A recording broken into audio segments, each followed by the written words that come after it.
உங்களுக்கு குடில்ல யார ரொம்ப பிடிக்கும்? எனக்கு இடையர்களை தான் ரொம்ப பிடிக்கும். ஏன்னா வானதூதர்கள் குழந்தை இயேசு பிறந்ததை ஃபர்ஸ்ட் அவங்ககிட்ட தான் சொன்னாங்க. எனக்கு 3 அரசர்களை தான் ரொம்ப பிடிக்கும். எனக்கும் அவங்களதான் ரொம்ப பிடிக்கும். ஏன்னா அவங்களுக்கு தானே ஸ்டார்ஸ் வழிகாட்டுனுச்சு. பாருங்க, 3 அரசர்கள் அங்க பாக்குறோம், குழந்தை இடையர்கள் அங்க வர்றாங்க, இன்னும் ஒரு சில மனுஷங்களும் அங்க வந்திருப்பாங்க, ஆடு மாடெல்லாம் வந்துச்சு அப்படின்னு சொல்லி அதெல்லாம் விட்டு இந்த உங்களுக்கு அதிகமா இதுல பிடிக்கிறது எது?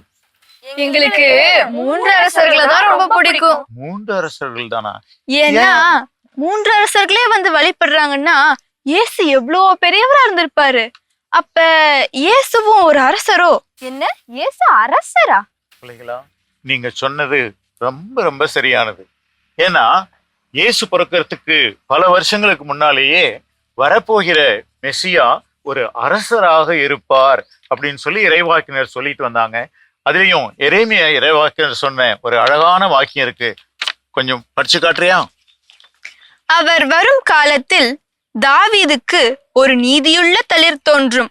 அவர் அரசராய் ஆட்சி செய்வார், ஞானமுடன் செயல்படுவார். அவர் ஆட்சியில் நீதியும் நேர்மையும் செழித்தோங்கும். அப்போ இந்த இறைவாக்கு பகுதியில வரப்போகிற என்ன இருப்பாரு, எப்படி இருப்பாருன்னு சொல்லப்படுகிறது?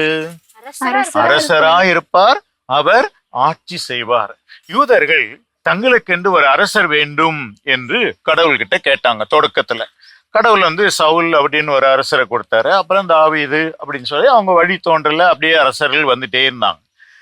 இடையில வந்து பகைவர் வந்து இந்த யூதர்கள் எல்லாம் நாடு கடத்திட்டு எல்லாம் போயிட்டு பிற்பாடு மீதி இருக்கிறவங்க நமக்கு ஒரு அரசர் கிடைக்க மாட்டாங்களா, நமக்கு ஒரு அரசர் வரமாட்டாரா அப்படின்னு சொல்லி ஏங்கிட்டு இருந்தாங்க.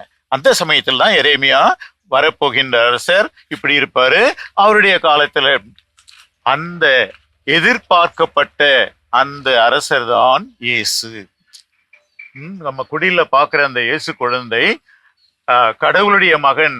அதே சமயத்துல அவர் யூதர்களின் அரசர், இஸ்ராயலின் அரசர்.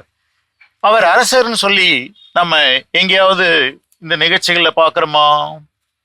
3 அரசர்கள் போய் ஏறுவது கிட்ட கேட்கறாங்கல்ல, என்னன்னு கேட்கறாங்க? இங்கே ஒரு அரசர் பிறந்திருக்கிறாரே, அவர் எங்கே பாருங்க. அரசர்ன்றது அவங்க ஏத்துக்கிறாங்க. அதே போல பிலாத்து முன்னால இயேசு நிக்கிறார், அவருடைய தீர்ப்பு பெறுவதற்காக. நீ அரசனா அப்படின்னு பிலாத்து கேட்கிறான். அப்போ அவரு என்ன சொல்றாரு?